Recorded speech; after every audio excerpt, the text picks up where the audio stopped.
پاک ہے اپنا لہو اظہار ہونا چاہیے، اور ہر کسی کو دولت عشق علی ملتی نہیں، ہر کسی کو دولت عشق علی ملتی نہیں، پہلے ماں کو صاحب کردار ہونا چاہیے۔ نعرہ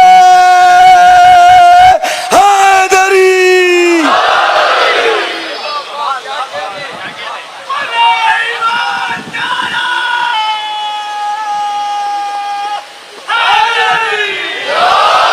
اکثرہم للحق کارہون، اکثر، اب آپ کو سمجھ میں آ گیا جب قرآن نے پہلے ہی کہہ دیا کہ علی کے ساتھ اکثریت نہیں ہوگی، جب اللہ نے پہلے ہی کہہ دیا ہے کہ حق کے ساتھ اکثریت نہیں ہوتی، جب قرآن کہہ رہا ہے کہ حق تنہا تنہا رہتا ہے، حق اکیلا اکیلا رہتا ہے، اکثر لوگ تو حق کے ساتھ کراہت رکھتے ہیں، یعنی دوری رکھتے ہیں، حق کو پسند نہیں کرتے، حق بات کو پسند نہیں کرتے۔ بھائی میری بات کی طرف توجہ کیجئے گا، میں کچھ کہنے جا رہا ہوں، یعنی یہ ہماری بہت زیادہ آرزو نہیں ہے کہ سب اس دروازے پر ہوں، ظاہر ہے اس دروازے پر ہونے کے لیے ایک علت تو وہ ہے جو ابھی میرے بھائی نے دو مصروں میں بیان کی کہ ماں باپ کا کردار، طہارت، جی یہ واقعی ایسا ہی ہے، یہ حدیثوں میں ہے، احادیث کا حصہ ہے کہ مولا علی سے بغض وہی رکھے گا یا منافق ہوگا یا جس کے ماں باپ نے کوئی برا کام کیا ہوگا۔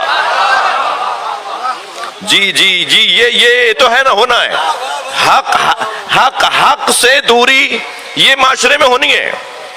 اب اس بنیاد پر میں آپ سے توجہ چاہوں گا، اس بنیاد پر کیا اقل لوگ، کم لوگ، تعداد میں کم لوگ وہ بھی حق چھوڑ دیں؟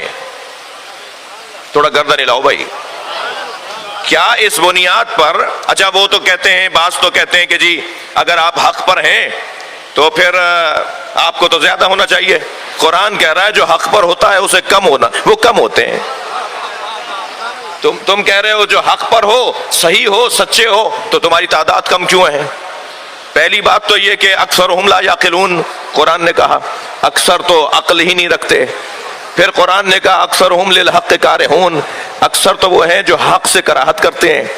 تو اکثر کا عنوان اور ہے اور ان سے کم کی تعداد کا عنوان اور ہے، اور اگر اکثریت ہی حق ہے، توجہ چاہوں گا کہ جو اکثریت میں ہے وہی حق پر ہے، تو پھر اکثریت میں تو مسیحی ہیں اس وقت، تو کیا کسی میں جرأت ہے کہ کہہ دے کہ ہم بھی وہیں چلے جاتے ہیں؟ کوئی وہاں جانے والا ہو، مجھے اس سے غرض نہیں ہے، مگر ہم تو مہدی کے انتظار میں ہیں کہ سب وہاں سے یہاں آئیں گے۔ صلوات پڑھ لیں امام کی ذات پر۔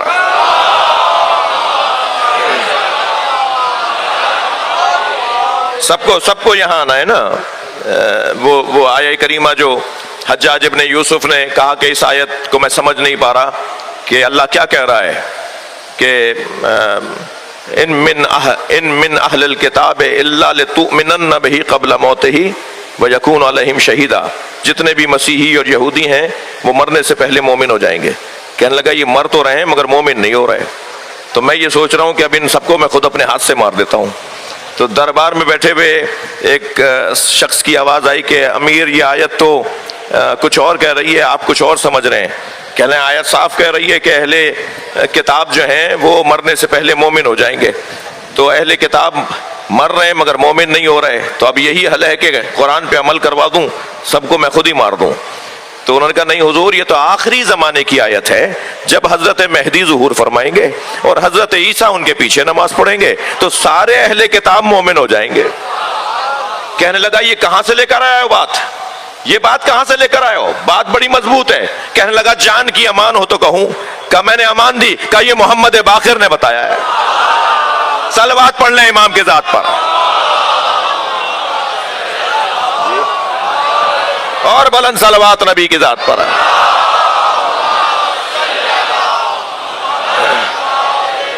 تو میرے عزیزوں، میں ایک مفہوم اور ایک پیغام دینا چاہ رہا ہوں، ملفوف اور مکتون اور ملفوف آپ کو پیغام دے رہا ہوں۔ یعنی میں بات اشارے میں کروں گا، صاحبان میں کنائے میں بات کروں گا، صاحبان فہم تشریف فرمائیں. کبھی یہ کسوٹی ذہن میں نہ لانا کہ اگر حق پر ہیں تو زیادہ کیوں نہیں ہے. کبھی بھی حق والے زیادہ ہوں یہ دلیل نہیں ہے. یہ مشکل بھی بہت زیادہ ہے. حق والے جب حق بولتے ہیں تو حق تو کڑوا ہوتا ہے جی. قل الحق وإن كان مرا، یہ بھی حدیث میں نے سنا دی آپ کو. معصوم فرما رہے حق بولو چاہے سامنے والے کو برا لگے. یہ بھائی سامنے والے کو برا لگے مگر بولنا حق ہے. تو کسوٹی یہ نہیں ہے کہ اکثریت کہاں ہے، کسوٹی یہ ہے کہ تم حق پر ہو یا نہیں. اگر تم کم بھی ہو اور حق پر بھی ہو، حق پر ہو اور کم ہو تو تسلی رکھو کہ مستقبل تمہارا ہے، اور مستقبل ہر اس وجود کا ہے کہ جس کے ساتھ حق ہے اور وہ حق کے ساتھ ہے. لہذا قرآن نے ایک تو یہ کہہ دیا، جب سرکار نے خود مولا علی نے، توجہ، مولا علی نے ایک صحابی محترم سے پوچھا کہ غدیر کے میدان میں آپ کہاں تھے؟ تک تو نہیں رہے آپ. غدیر کے میدان میں آپ کہاں تھے؟ تو انہوں نے فرمایا میں تو حضرت کے سرکار کے ممبر کے قریب تھا. تو مولا نے فرمایا تم سرکار کے ممبر کے قریب تھے تو سنا تھا کہ میرے بارے میں کیا کہا تھا؟ تو جیسے ہی مولا علی نے یہ سوال کیا نا تو دائیں بائیں دیکھ کے کہنے لگے میرا حافظہ کام نہیں کر رہا. کتنا بڑا نام ہے خواجہ حسن بصری، صوفیہ کرام کے مرشد اول شمار ہوتے ہیں. صوفیوں کے صوفی مسلکوں میں جتنے بھی سلسلے ہیں ایک کو چھوڑ کر سارے سلسلوں کا جو سر سلسلہ ہے وہ حضرت حسن بصری ہیں. اور حضرت حسن بصری کی ولادت ہو رہی ہے حضرت عمر کے دور میں، اور وہ جو بھی نبی سے قول نقل کرتے ہیں وہ کہتے ہیں کہ قال رسول اللہ، رسول اللہ نے یہ فرمایا، کوئی راوی بیچ میں نہیں لاتے. تو کسی نے ان سے پوچھ لیا کہ آپ تو رسول اللہ کے زمانے میں تھے ہی نہیں، آپ رسول اللہ سے کیسے قول کو نقل کر سکتے ہیں؟ آپ بتائیے نا کہ آپ کے اور رسول اللہ کے درمیان میں رابطہ کون تھا، فاصلہ کون ہے، کس سے سنا کہ رسول اللہ نے فرمایا؟ تو کہنے لگے جتنے بھی قول میں نے علی سے سنے ہیں وہ سب میں کہتا ہوں رسول اللہ نے فرمائے. تو کہنے لگے پھر آپ علی کا نام کیوں نہیں لیتے؟ کہنے لگے میری اولاد زیادہ ہے، خانوادہ بہت بڑا ہے، مجھے زندہ رہنا ہے. بہت مشکل ہے. صلوات پڑھ لیں ذرا محمد و آل محمد.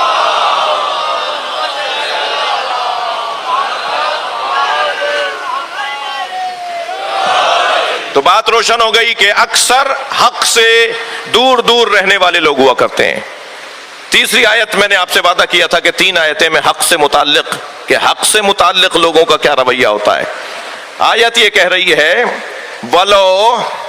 ولو اتبع الحق علی اہوائہم لفسدت السماوات والارض وما فیہن.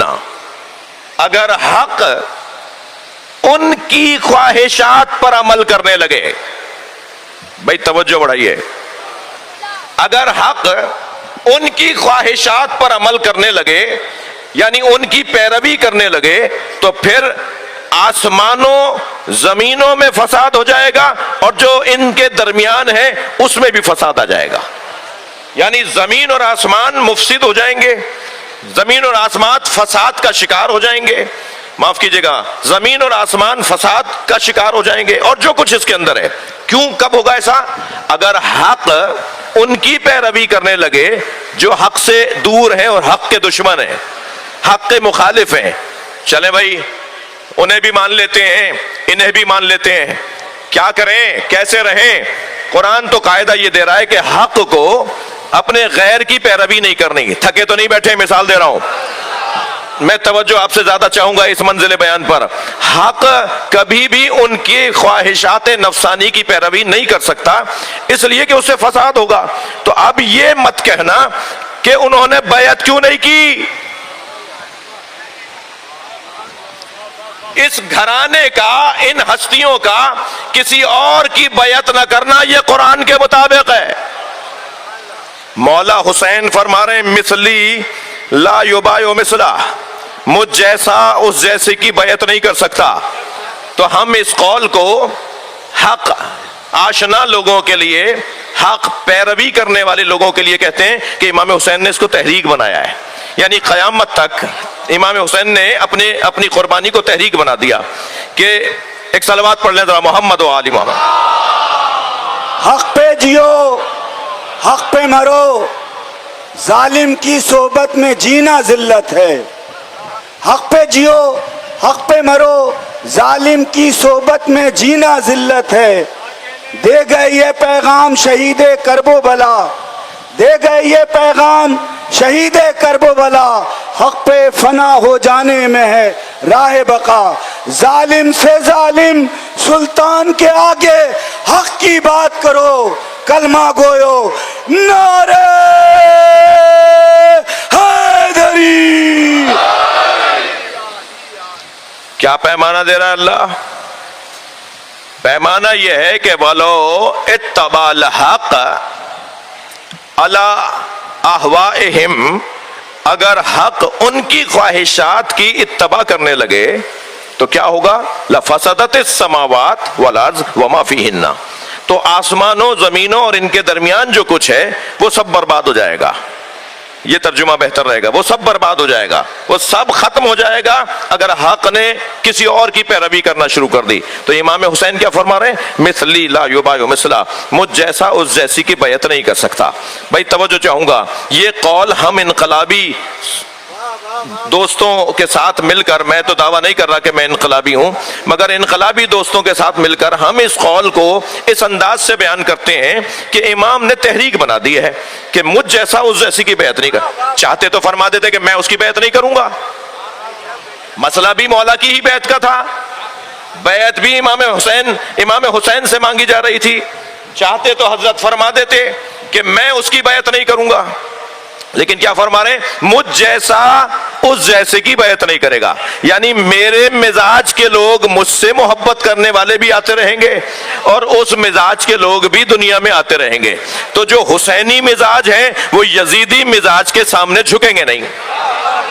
مثلا یہ پیغام ہم جہاں دیتے ہیں نا، بالکل صحیح ہے یہ پیغام، اس کا یہ مطلب بھی نکلتا ہے جو مطلب ابھی میں نے آپ کو بیان کیا، اور بڑے سجا کے میں نے تو 2 منٹ میں بھی شاید نہیں بیان کیا، جلدی بیان ہو گیا، پوری کتابیں لکھی گئی ہیں اس کے اوپر، باقاعدہ اس کے اوپر سیمینار ہوئے کہ یہ امام نے کیا فرما دیا، مجھ جیسا اس جیسی کی بیعت نہیں کر سکتا۔ مگر آج کے مضمون میں مولا کا یہ قول مولا کی شہادت کے بعد نہیں دیکھ رہا، میں مولا کا یہ قول مولا کی شہادت سے پہلے کے منظر میں دیکھ رہا ہوں۔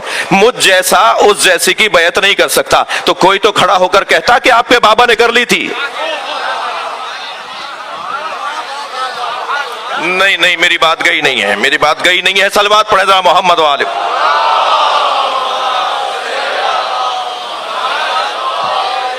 کوئی کھڑا ہو کر کہتا کہ علی نے بیعت کر لی تھی، کوئی کھڑا ہو کر کہتا کہ آپ کے بھائی حسن نے بیعت کر لی تھی، وہ تو آپ جیسے تھے۔ آپ کہہ رہے ہیں مجھ جیسا اس جیسے کی بیعت نہیں کر سکتا، تو وہ تو آپ جیسے تھے، ہم اس طرف سے بات نہیں کر رہے کہ وہ کسی اور جیسے تھے، مگر حسن مولا اور مولا علی تو حسین جیسے تھے نا، تو آپ کہہ رہے ہیں کہ مجھ جیسا اس جیسی کی بیعت نہیں کرے گا، تو آپ کے بھائی نے کیوں کی، آپ کے بابا نے کیوں کی؟ مجھے تو یہاں علامہ اقبال کا سہارا چاہیے۔ علامہ اقبال نے 4 مصروں میں امام حسن کی صلح کی بھی تشریح کر دی، خبردار وہ بیعت نہیں تھی، خبردار وہ صلح کا وہ عنوان بھی نہیں تھا جو امت لیتی ہے۔ علامہ اقبال کے عقیدے پر میں نے 4 مصرے آپ کو ہدیہ کرنے۔ علامہ اقبال کہتے ہیں آ یکے شمع شبستان حرم، صلوات پڑھیں محمد و آل محمد۔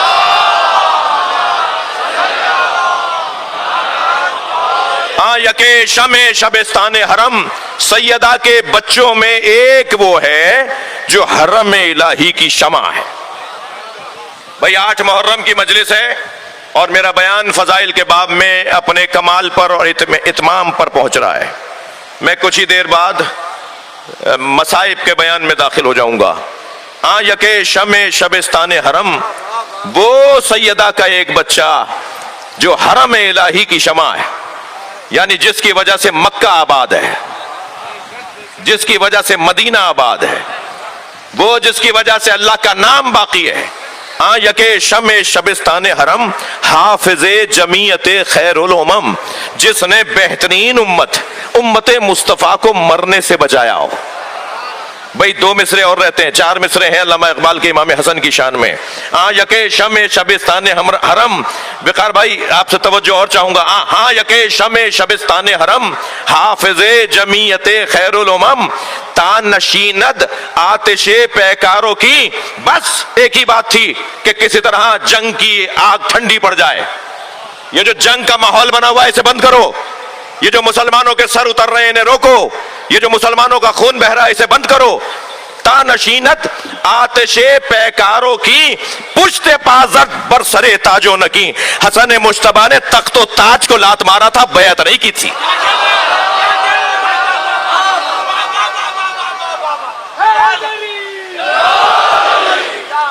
مثلی لا یبایع مثلا، مجھ جیسا اس جیسے کی بیعت نہیں کر سکتا۔ کیا کہہ رہا ہے قرآن؟ کہ خبردار، حق غیر حق کی پیروی نہیں کرے گا، اور اگر وہ ایسا کرے گا تو زمین اور آسمان تباہ ہو جائیں گے۔